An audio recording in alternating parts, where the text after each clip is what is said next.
Greetings everyone, this is Chris here again to talk about the latest patch for Armello. So it's been a little over 2 weeks now into the latest version of Armello titled 1.4 Battle Tides, and with it came a whole slew of new inclusions and changes to the systems that work within the game. We got a couple new cards as well as rebalances for existing cards. However, these card tweaks are just the appetizer. The main meat of this update is that the primary system for battling creatures and other heroes has been completely reworked to add in 2 new additional battle modifiers named Reflect and Poison.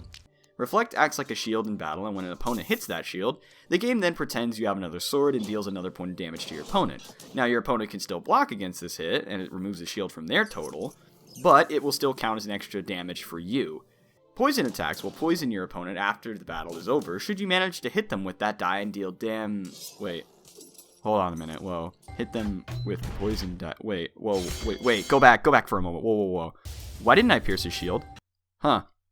Guess bug testers must have missed something in their report. Wait, this is a feature. This isn't a bug. This is a feature? So, in addition to the new battle modifiers, another change that 1.4 made was that absolutely none of the battle modifiers have priority against the standard dice rolls that creatures can get.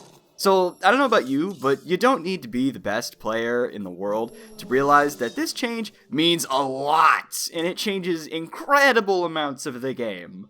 So, in order to fully explain why the system needs to be changed, we gotta talk about both the gameplay and the lore for this game for a bit. So let me explain quickly how it works on a mechanical level whenever you get into a fight. It puts on the stuff that you have equipped, then the symbols that you burn, and lastly your rolls. Then, when you deal your attacks, it does them in the same order. Your equips, burns, and then rolls. So if you haven't played the game enough to know how this could possibly be a bad thing, let me tell you why this is a poopy bad thing. So on a basic level, with no priority given to any special dice, piercing's automatically weaker than its pre-1.4 counterpart. Now, I'm not sure where the Steam forum post saying to nerf piercing exists, but I can guarantee you that any veteran player will tell you that as it stood pre-1.4, piercing existed in this weird kind of limbo land where the effect was really good, but the only way to take advantage of it was to use Thane's hero power to burn swords in combat in order to tame DVs. I mean, hell, most of us in the community wanted piercing to actually be more viable than its previous iterations.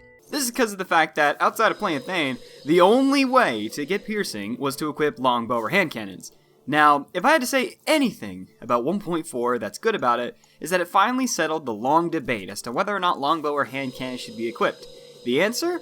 Among veterans at least, almost unanimously no. You see, the wild's a pretty fickle thing, and even getting the effect of these 2 cards to activate in the first place is pretty luck-based to begin with and the subject of debate. Man, what the fuck? So not only do you have a 1 in 6 chance of even scoring a piercing to begin with, the odds of it landing and resolving first in a queue to take advantage of it is absolutely ludicrous to take into account. The worst part is, you can't even leech off of explosions to get a piercing hit from your equips, because the more explosions you get, or chances at least, the worse your piercing becomes, and that's assuming you have nothing equipped. Have anything that gives you swords in combat? Well, congratulations, there's now the chance that the piercing effect might not even hit a shield and do jack.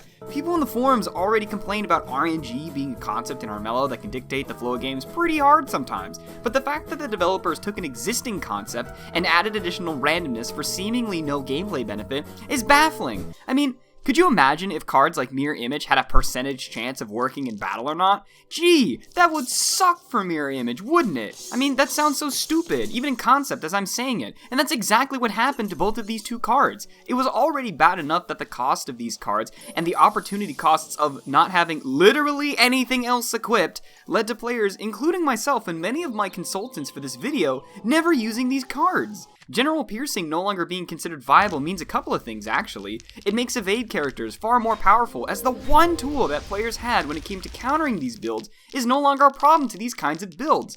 So if other players are not willing to get this modifier, then the players who should be on the receiving end of it no longer need to worry about it. But Chris, if you really wanted to use piercing, you would play a character much more suited to this kind of effect. Why don't you play a couple of games with Thane and give him a shot? Oh god, Thane. What did they do to you? You're not the Wolf Clan prince I fell in love with all those months ago. I'm okay. So, where was I? Oh yeah. Remember how I said the way the game manages your attacks in combat? how it always does your equips before your burns. This means that if you're playing as a Thane and you want to take maximum, in the biggest air quotes in the universe, advantage of this ability, you essentially need to play as a nude Thane in terms of offense. To easily visualize this, let's talk about what is easily agreed to be one of the best offensive cards in the game. Bastard Sword. For the cost of 4 gold, you get 1 sword in combat and 1 additional die. This card used to be a huge bonus to Thane players, because since piercing used to have priority, you essentially got 2 damage out of this card against an opponent, since your sword burn would leech off the die you got from Bastard Sword, while maintaining your initial stack of dice.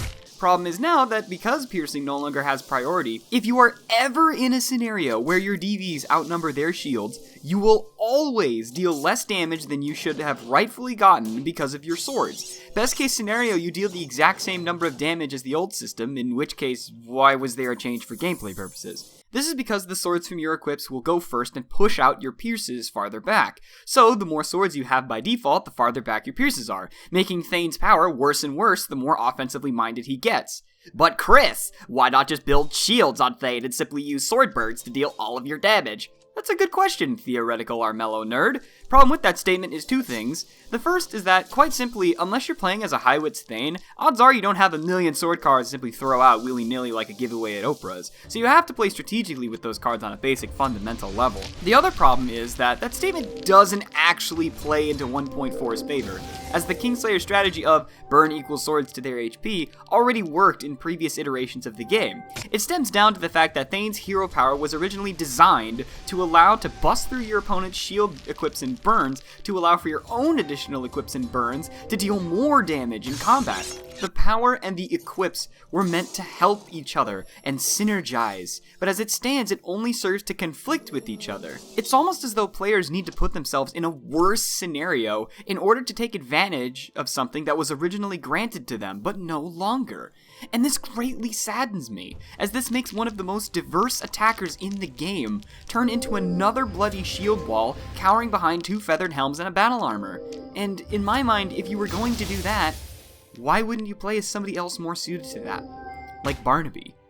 Well, we've still got 2 more modifiers to go, so we'll start the new kid block off with Reflect. Well, this makes my job easy. Only 1 new card gives this effect at all, and that's Hero Shield. So we already explained how this modifier works. If opponent hits a shield, you get an extra attack. Oh, sweet! Since opponents are almost guaranteed to roll at least 1 DV, surely this will be a big help to players, right?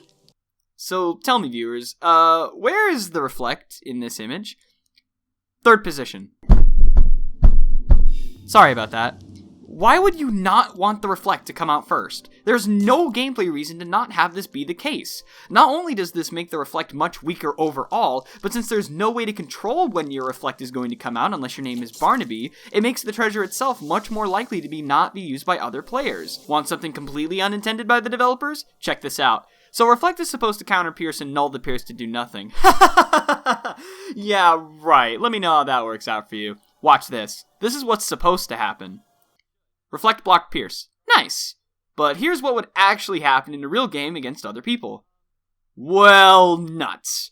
Great design, everyone. Oh yeah, that game I showed with Amber blocking Thane took pretty high amounts of rigging and a dumb AI to make that happen. Know how likely it is to reflect a Pierce in a real game? Pretty much 0. You gotta give Reflect priority if you want it to actually block stuff and be a modifier worth obtaining.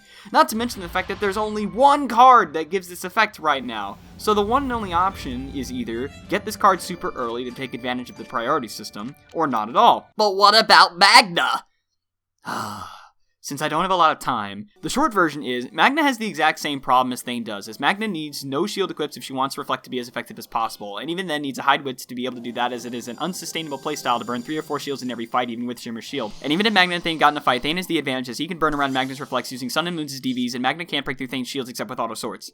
Sucks to be Magna. So much for being a personal counter to Thane. Huh. Seems kinda strange that both of the wolves got hit super hard with this change, and Magna's not even out yet!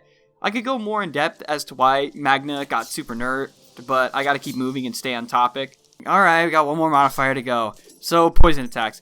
Oh boy, are these things incredibly useless for what the developers are wanting from them. Now, I've actually gone around and asked a plenty of new players and experienced players as to how often they see this modifier in action, and many of them don't actually know. A bunch of them claim to have never even had it happen in a real game. How could this happen?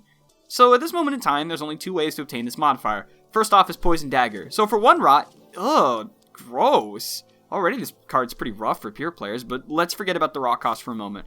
First rot burn in combat. Okay, stop. Poison Dagger, you're already like 0 to 6 right now. I mean, come on. Throw me a bone here. Do you have any idea how rare rot cards are? I mean, why do I even care? What's the point? Once again, we gotta talk about the combat phase. It puts your equips first, which means you've only got 2 slots, if even that, if you have this card equipped. And odds are you don't have too many other DV cards in your other slots. So you burn a rot card. Oh, that's nice. A rot DV. Seems like a pretty good... Wait. He blocked it. Well, shit! Since poison attacks can be easily stopped by a shield, this puts Poison Dagger in a pretty bad spot, as any shield from any phase of the battle will block it. Since because Poison Dagger relies on the burn phase of the battle, the hit's almost guaranteed to be one of the first hits in the fight. Since a poison hit needs to deal damage, it needs to be as late as possible. There are simply far too many instances where the poison attack will be blocked because it's too early in the queue, and only serves to provide an additional DV you wouldn't otherwise have. But you know what else would give you the exact same DV? Literally anything else! Even a bloody shining steel sword or battle axe. Come on, Armello. I believe. May RNGesus please give unto us good bits to descend upon the world. Oh, baby! Ladies and gentlemen, I present to you Snake Venom. Finally, something good I can talk about in this video. 2 gold price, lasts till the end of your next turn, takes first rolled rod symbol and makes it a poison attack. Alright, this is looking much better than before. Not only is this card usable by all playstyles, it creates true incentives to use this card. The easiest example is a straight battle against the king. It allows for miss protection since one rot symbol that would otherwise go to the king acts as an extra point of damage for you, and it could be the difference between getting a kill or a loss. Now, while Snake Venom's attack can still easily be blocked with his shield, since if you roll it too early, their queue of shields can still get to it, but hey, at least this card's in the correct phase this time around for maximum effectiveness, so there's that at least. At least we got one good card in a sea of gameplay changes that are flawed on a fundamental level. Problem is, though, is that even despite this, it's still used for a purpose that isn't the primary intention. Players use Snake Venom for miss protection, not for the poison attack. I mean, hell, you could honestly remove the poison attack modifier and people would still use this card as much as they did before, as the DV is far more valuable than the poison itself. But maybe all of these gameplay reasons that I posted in these last... isn't enough for you. There needs to be a secondary explanation as to why things are the way they are. Alright, that's fine. So let's pretend that everything I said earlier has no basis whatsoever. Let's talk about how these fights would progress in-universe. The weirdest part about the lack of priority is the fact that it doesn't even make sense lore-wise. So roll with me here. I think we can all agree, at least, that bows and guns are kind of supposed to be long-range weapons, right? I mean, that's kind of the point. To kill them from a distance so they can't come in and smash your face in with like a giant axe or something like that. Yeah, a little something like that. So why is it then that characters would first battle each other with swords and shields and then whip out the gun later, even though they could have used it beforehand? I mean, that just doesn't make any logical sense. If the goal of combat is to kill or injure your opponent, why wouldn't you potentially use the most powerful tool you have first? Another one is the fact that Thane is supposed to be, in-universe, the Wolf Clan's best physical fighter, if the lore is to be believed. So why would Thane, in-universe, not use his super sexy awesome special attack from the get-go in a fight? I mean, is Thane toying with his opponent before using his special ability? I mean, granted, Thane is the very cocky, arrogant prince kind of character, very reminiscent of Dante from Devil May Cry. But parallels aside, Dante didn't throw punches in his toys with his opponents, and when he did, well, so that explanation's out. Poison attacks are also kind of weird. So earlier we said that it didn't make much sense to not use piercing at the start, but it also doesn't really make a whole lot of sense to try to use a poison attack first in a battle, unless of course it was something like a poison dart from long range.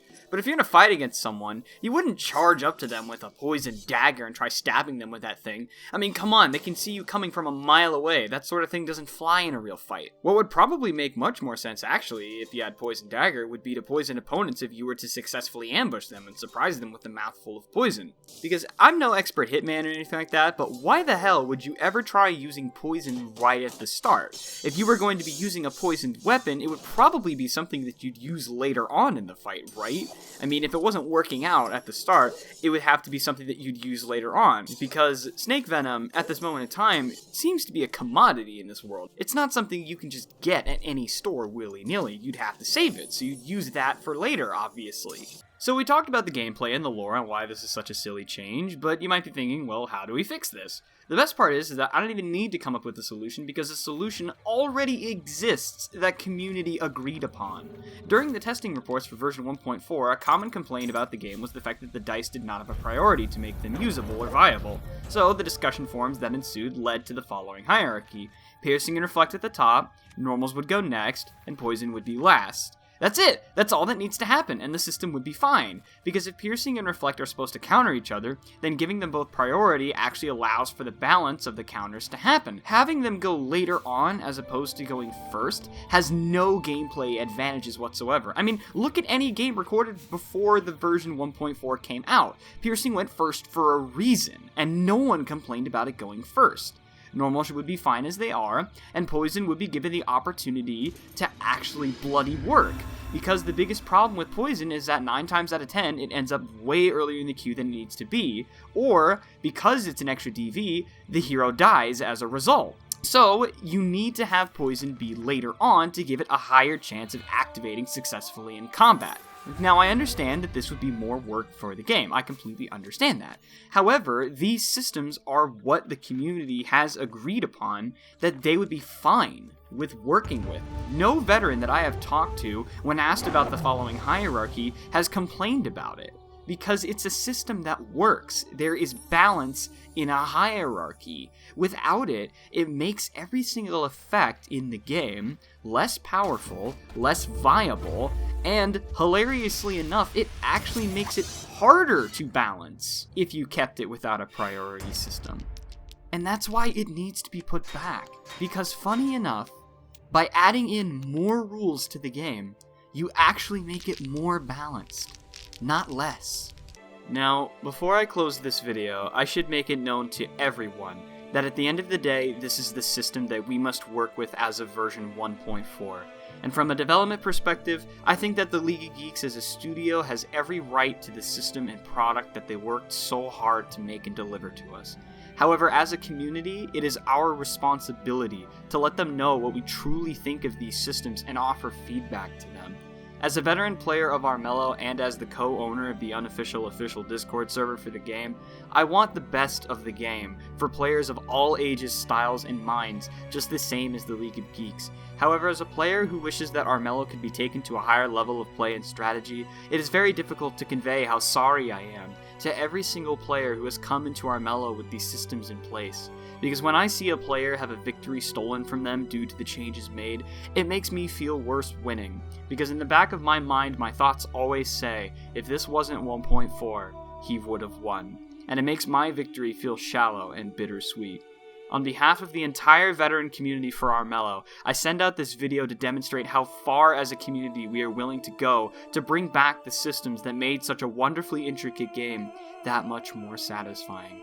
I implore that you heed what this video has to say, and let Log know that the dice priority system needs to be placed back into the game, because not only does it create a much more balanced game in terms of gameplay, but also feels far more satisfying than knowing that an effect that you worked hard to obtain is meaningless.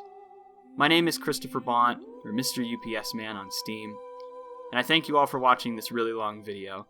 You all have a fantastic day, and I'll see you guys in public queue.